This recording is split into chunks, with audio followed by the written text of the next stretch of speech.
Vía Pública. ¿Cómo están ustedes? Muy buenas noches, bienvenidos a Vía Pública. El presidente de los Estados Unidos, Joe Biden, defendió su decisión de retirar las tropas militares norteamericanas de Afganistán.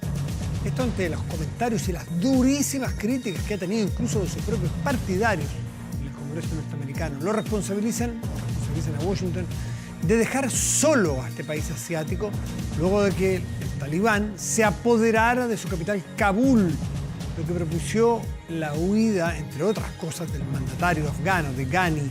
Pero además de la huida de Ghani, hemos visto imágenes que son muy elocuentes del drama que allí se está viviendo, ¿no? El miedo, cuando el miedo se ve, porque ahí lo que se ve es miedo, el miedo suele ser invisible, puede ser algo etéreo, no, aquí se ve el miedo, se ve la angustia de los hombres y mujeres en Afganistán. Los de las mujeres se ven menos, lamentablemente, y es parte del problema, que no se puedan ver.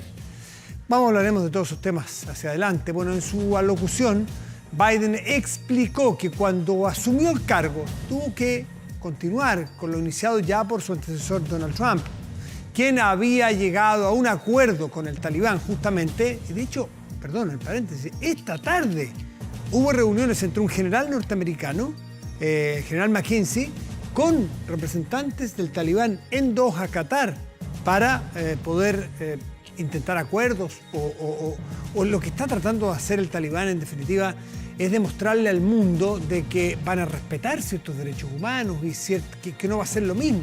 El mundo no lo cree porque 5 años de gobierno talibán dejó huellas, y dejó huellas muy dolorosas.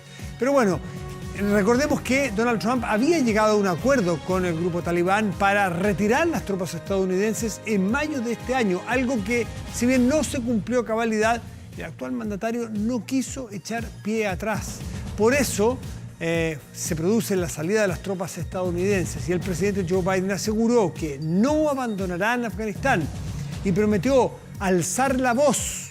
No sabemos mucho qué significa alzar la voz y si al talibán la voz en alza o el grito de Biden o de Estados Unidos le importa o le hace algo. Bueno, levantará la voz sobre los derechos de las mujeres ante el regreso al mandato talibán a ese país. Escuchemos al presidente norteamericano. No voy a repetir los errores que hemos cometido en el pasado, errores de quedarnos y luchar de manera indefinida en un conflicto que no es para el interés nacional de Estados Unidos, para duplicar una guerra civil en un país externo, para tratar de reconstruir un país con despliegues sin fin de las fuerzas estadounidenses. Esos son los errores que no podemos continuar repitiendo.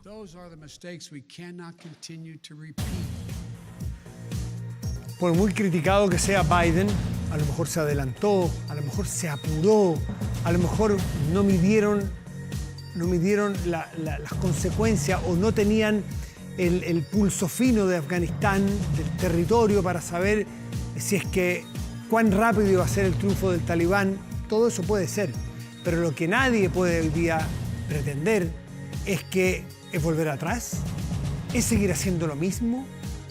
La guerra, como estaba declarada desde el 2001 hasta la fecha, claramente, y lo demostraron los hechos, fue infructuosa. No logró lo que quería, no logró ni pacificar Afganistán, ni logró terminar con los grupos más yihadistas o más extremos, no logró armar una institucionalidad en Afganistán. Por lo pronto, son más de dos alternativas, ¿no? Aquí no es un escenario binario de quedarse o irse. A lo mejor hay que intervenir, pero ¿cómo? ¿Quiénes? ¿Cuándo? ¿De qué manera? Porque hacer lo mismo que se estaba haciendo, insisto, las imágenes son muy elocuentes para indicarnos de que estuvo mal hecho ese trabajo. Vamos a la mesa de conversación.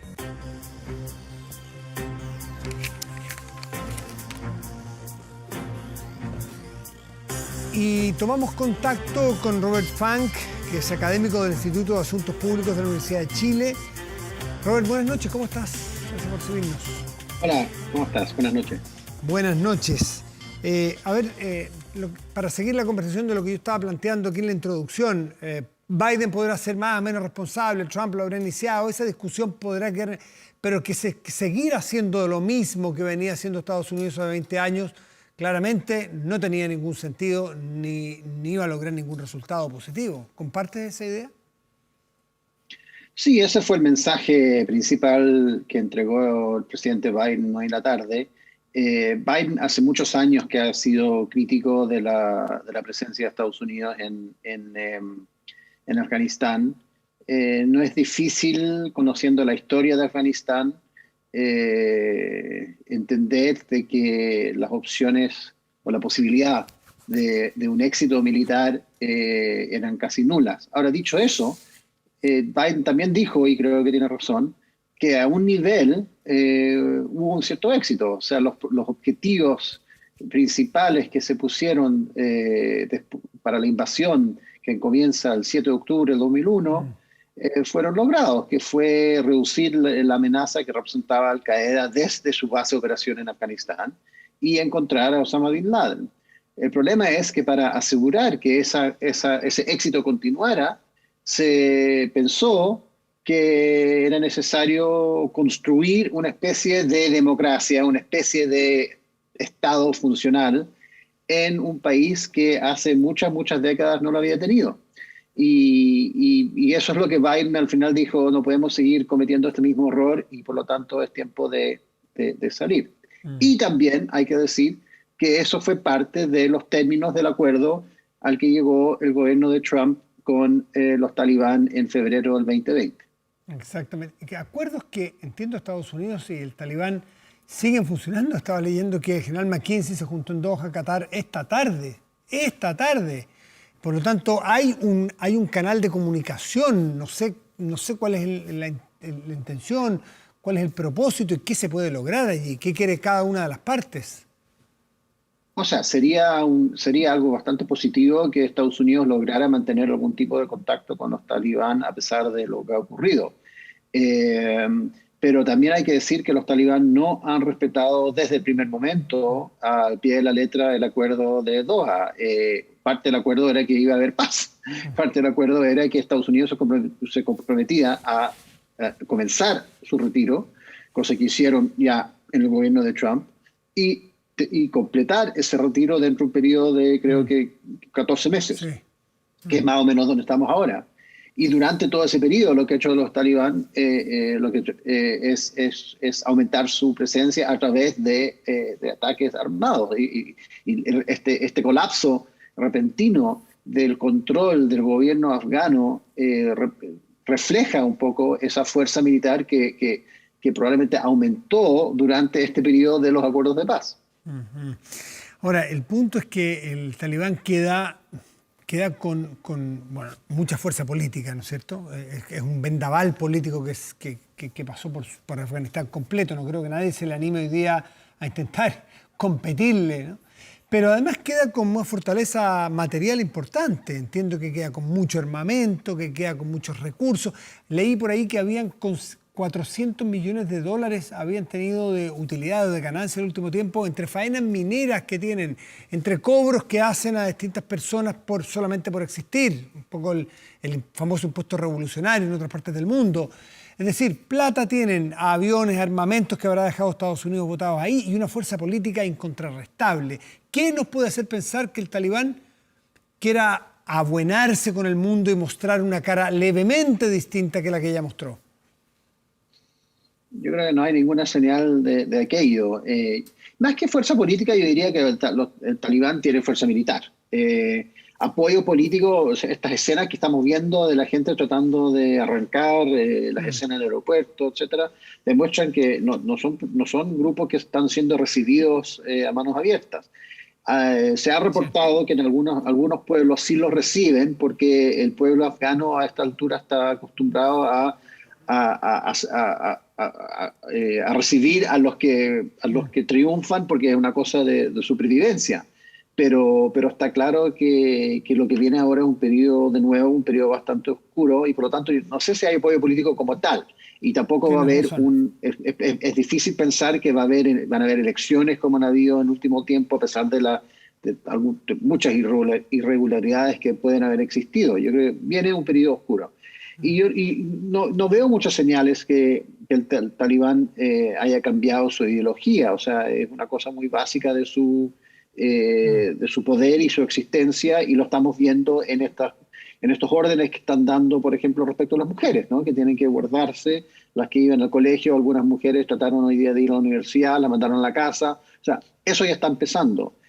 La pregunta, tal vez, es cómo se van a relacionar con el resto del mundo, con países vecinos. Y llama la atención que dos de los países que han no celebrado lo que ha ocurrido, pero que se han demostrado abiertos a tener relaciones o negociar con los talibán son precisamente Rusia y China, que son los grandes competidores de Estados Unidos en la esfera internacional. Irán, por ahí. No hay que confundir, no hay que necesariamente decir, bueno, Irán es un país fundamentalista islámico y los talibán también, y por lo tanto son lo mismo. Hay muchas diferencias ideológicas, pero vamos a ver cómo... Eso va a ser la pregunta interesante, cómo Afganistán ahora se relaciona con sus países vecinos y con estos grandes poderes un poco más lejos. Robert, eso es lo que te quería preguntar. ¿Qué es lo que se proyecta? Estamos recién empezando, ¿no es cierto?, este triunfo de este fin de semana del talibán entrando en Kabul. Pero ¿cómo se puede proyectar al Medio Oriente, que sabemos que es una zona generalmente muy tensionada por distintos conflictos? ¿Hay alguna posibilidad de que esto tome vuelo, agarre por alguna otra parte, que desequilibre las cosas de la manera que están hoy día? Como siempre, hay dos lados de la moneda. Por un lado, hemos visto grupos como Hamas celebrando este triunfo y diciendo que esto es una gran señal de resistencia islámica.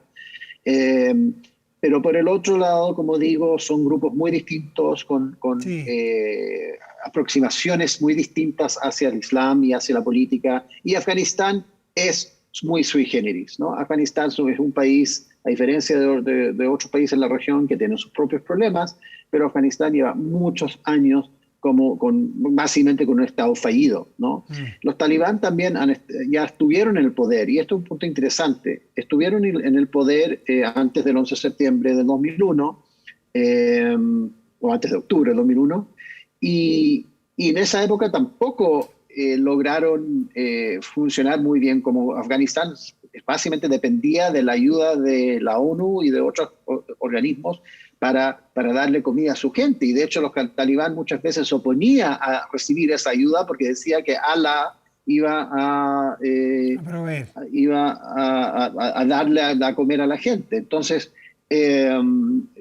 otra pregunta va a ser hasta qué punto ahora van a ser capaces de gobernar, de entregar. Afganistán no es el país que fue hace 20 años o 30 años. Estamos hoy día en una época en que hay iPhones, ¿cierto? Y hay internet, y hay en Afganistán muchas cosas, vamos a ver si se mantienen.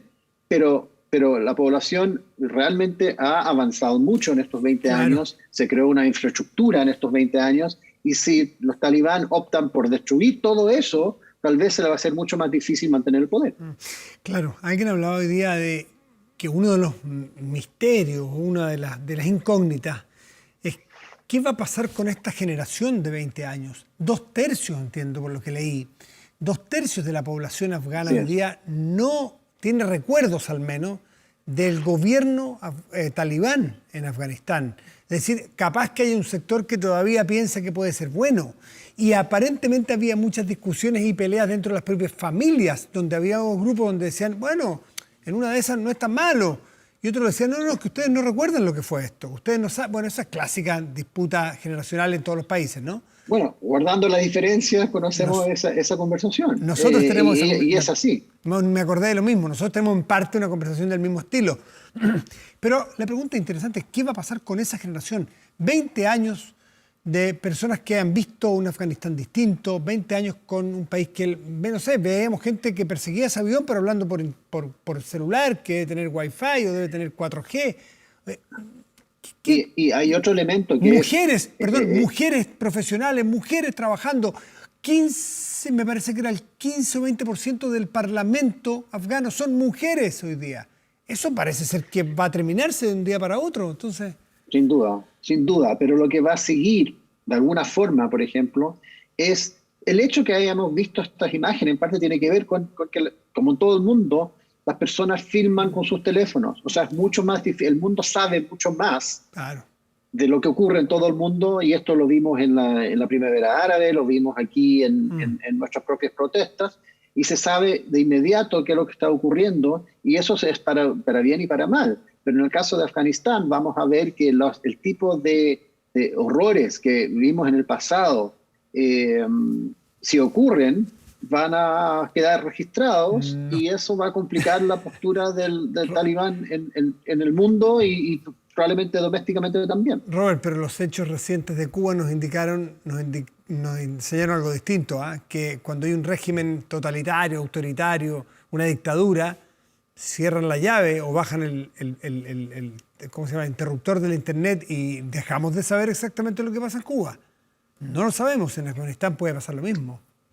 Sí, o sea, es lo más probable, insisto, lo vimos con la primavera árabe. O sea, ocurrió esta explosión, se filmó, eso creó expectativas, creó esperanza, y en casi todos los casos esa esperanza, o sea, hay que recordar que la guerra civil en Siria comienza con protestas contra el régimen, y ahí está Assad todavía. Entonces, sin duda los talibán han aprendido esa lección, pero a lo que voy es que el mundo es distinto, y esa generación que tú mencionas es una generación distinta, y si bien les puede tomar mucho tiempo, no van a estar felices.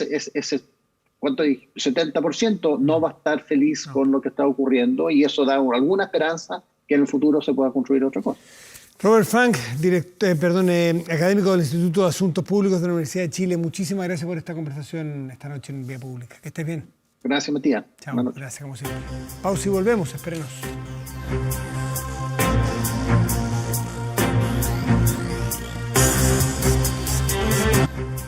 Estamos de vuelta en Vía Pública y nos preocupan algunas situaciones puntuales que están ocurriendo en materia de COVID en nuestro país. Si bien estamos con cifras alentadoras, o venimos ya, quizás nos estamos acostumbrando, cifras muy alentadoras, con positividades bajísimas, 1,4, con 5.000 casos aproximadamente nuevos. Ha descendido un poco la cantidad de personas fallecidas diarias, aunque habría que ver el promedio semanal, pero estamos en 40, en torno a 40, veníamos de 70. Todas esas cosas sin duda son buenas, pero hay una presión en algún momento, o más bien hay una alerta que si no la tomamos en cuenta, de repente se nos va de las manos. Yo les recomiendo un artículo que no recuerdo en qué medio era, alguno de los diarios grandes del mundo, el drama que está viviendo Israel hoy, con una presión inusitada y muy sorpresiva en sus UCIs, por la cantidad de personas que en los últimos días ha caído en esa condición dramática que tiene bastante colapsado el sistema. En Israel, uno de los países con más vacunados en el mundo. Ahora, aparentemente, gran parte de quienes han caído a las unidades de tratamiento intensivo en Israel son personas que no se han vacunado, lamentablemente. Bueno, aquí no se ha pasado el problema. Aquí tenemos un león que ha mordido y ha matado gente que está dormido. Si no lo mantenemos dormido o en la jaula, nos va a volver a matar. Y perdón el ejemplo que sea tan dramático, pero es que de eso se trata. Mire, le voy a dar un ejemplo, y para eso vamos a invitar a nuestro invitado. En Puerto Natales, la última semana en Magallanes, nuestro Israel, por así decirlo, el ejemplo donde hay que mirar cómo hacerlo, en vacunación, con casos bajos. En Puerto Natales, la última semana, han aumentado 100% los casos COVID. Será baja la base, pero es duplicarlo. Vamos a tomar contacto con Marcelo Navarrete, director médico del laboratorio COVID-19 de la Universidad de Magallanes, doctor en inmunología. Doctor, buenas noches, gracias por recibirnos. ¿Cómo está? Hola, buenas noches, Matías. Un gusto saludarte. Bueno, yo las cifras que doy son las que uno puede leer muy a la distancia, pero ¿qué es lo que ocurre ahí, en el terreno? Ustedes están viendo una alerta que es temprana todavía, pero que hay que tomar en cuenta. Bueno, desde el principio desde los primeros momentos en que notamos la fuerte baja de incidencia en Magallanes, que hemos estado alertando sobre mantener un cauto optimismo, ¿no es cierto? El equilibrio que se ha logrado sabemos que es frágil y depende de mantener bajo control ciertas situaciones. En este momento, bueno, como gran parte del país estamos en fase 4 y tratando de volver a funcionar como como sociedad nuevamente. Y los pilares fundamentales sobre los que se sustenta el control de la pandemia son en esencia dos. Los mecanismos, o tres, bueno, el distanciamiento social, las medidas de TTA, de testeo de trazabilidad y aislamiento con búsqueda de actividad de casos, y la vigilancia genómica, ¿no? Y es en este contexto de estos programas que han funcionado bastante bien en el último tiempo, que se observa algo que no sorprende y que es esperado, que haya fluctuaciones en el nivel de casos en este momento con un incremento. Por lo pronto, aparentemente se trataría de un incremento de incidencia local, casos focales, digamos, y no necesariamente un incremento sustancial de la circulación del virus a nivel comunitario. Ahora, yo estuve mirando el último informe epidemiológico que está disponible, por si alguien lo quiere ver, en minsal.cl, que es del 13, de hace unos días, y la verdad es que lo de Puerto Natales, como dice usted, no es la norma de todo Magallanes, es probablemente la comuna que muestra este foquito de alza en la parte final, y nos tranquiliza un poco que usted nos diga que puede ser algo focal, no generalizado. Sí, son dos situaciones distintas, ¿no? Cuando uno tiene una incidencia muy baja, es fácil tener un 100%, sí, porque significa ir de 2 a 4. Claro. Sí. Que es la circunstancia actual. Mientras el sistema de TTA opere y pueda mantener la contención de ese foco, es posible que las cosas puedan mantenerse estables. Pero creo que lo más importante que uno puede tomar, o la lección que puede tomar de estos pequeños eventos, es de lo importante que es mantener la alerta y usar todo el conocimiento todo lo que hemos aprendido a lo largo de la pandemia para poder seguir en la fase en que estamos y poder seguir de cierta manera funcionando como sociedad. ¿Cómo está funcionando? Porque dijiste que hay 3 pilares. Partamos por el primero, el distanciamiento social, distanciamiento humano. ¿Tú notas que hay relajo o sientes que el magallánico ha tomado conciencia y tiene cuidados como, por ejemplo, el uso de la mascarilla y mantenerse distante y lavarse las manos, que es lo primero, es la esencia? ¿Cómo lo ves eso? Bueno, como todo en la conducta humana, ¿no? Es un tema complejo, pero si uno compara con la etapa, no digo prepandémica, pero en los inicios de la pandemia, la situación creo que es positiva, digamos. La gran mayoría de las personas adhiere a las normas. Es difícil ver a alguien sin uso de mascarilla. Hay que seguir trabajando con el uso correcto, ¿no? Y la mascarilla adecuada, eso siempre hay que seguir insistiendo, pero se ve el uso generalizado, por lo menos en los espacios públicos abiertos y los centros comerciales, etc. También se nota una diferencia en los sitios de gastronomía y demás. No los he visitado, pero hay más distancia entre las mesas, hay intento de ventilación cuando es posible. Sí. Marcelo, ¿y el TTA? El testeo, trazabilidad y aislamiento. Aislamiento es poco porque hay pocos casos, afortunadamente, pero el testeo y la trazabilidad está funcionando como hace muy poco conversamos con alguien allí y nos decía que está funcionando bien porque están bien puestos los incentivos. Sí, es un sistema que ha ido mejorando notablemente a lo largo del tiempo y los indicadores en este momento son muy buenos. Nota lo que llama la atención es que bajó un poco la tasa de casos de consulta temprana o asintomáticos, ¿no? Tenemos un 25, estamos cerca del 48, estamos un poco bajo con la media nacional, y esto podría hablar de que estamos comenzando a relajarnos, ¿no? Y por ahí ignorar algunos síntomas tempranos y eso enciende una alarma de que hay que poner ojo ahí. ¿Y la vacunación, cómo va allí? Entiendo que hubo una suerte de piloto, de alguna manera, o un enfoque especial de la autoridad, que incluso fueron más allá de lo que los calendarios de vacunación iban en el resto del país. Porque por la condición de Magallanes, ¿no es cierto? Por la historia reciente del Magallanes con COVID, que lo pasaron muy, muy mal, porque tiene un aislamiento que permite tratarlos de alguna manera como laboratorio, si se quiere, ¿no? ¿Ha seguido tan altos los niveles de vacunación? ¿La gente respeta, por ejemplo, la dosis de refuerzo? Las tasas son altísimas y si bien hay alguna gente que se opone o tiene sus resquemores, representa, por los números que vemos, menos del 5% de la población.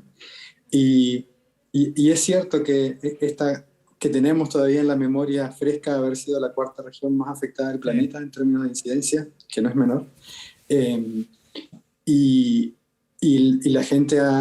la población ha adherido muy bien a las campañas y está bien hecho el sistema, hay muchos puntos de distribución bien accesibles, sin demoras, está funcionando muy bien. ¿Y la dosis de refuerzo ha funcionado bien? ¿La gente demanda su vacuna? Sí, hay algunas, por ahí me gustaría aprovechar el espacio para aclarar, hay alguna gente que tiene algún temor por el cambio de formulación y transmitir que tienen que estar tranquilos, que incluso los estudios muestran que utilizar una formulación distinta a la aplicada originalmente podría reforzar la inmunidad, entonces que no importa que no sea la misma vacuna, es importante usar el refuerzo. Bueno, Marcelo Navarrete, director médico del laboratorio COVID-19 de la Universidad de Magallanes, nos tranquiliza un poco el panorama que nos cuenta, las cifras, bueno, sabíamos que las bases eran bajas, por lo tanto el 100% no era necesariamente un disparo, pero es el doble. Si había uno, ahora hay dos. Y si había uno, era difícil es malo tener otro, que uno ya era... Entonces, sin duda. Sí, pero nos tranquiliza porque en general el panorama que nos muestras es que es hasta focal, uno. Dos, que están funcionando los otros pilares del enfrentamiento a la pandemia y que la gente adhiere en general a todas las medidas que la autoridad sanitaria le pone enfrente. Marcelo, muchísimas gracias por estar con nosotros esta noche. No, muchas gracias. Que te vaya muy bien. Hacemos una pausa y ya volvemos.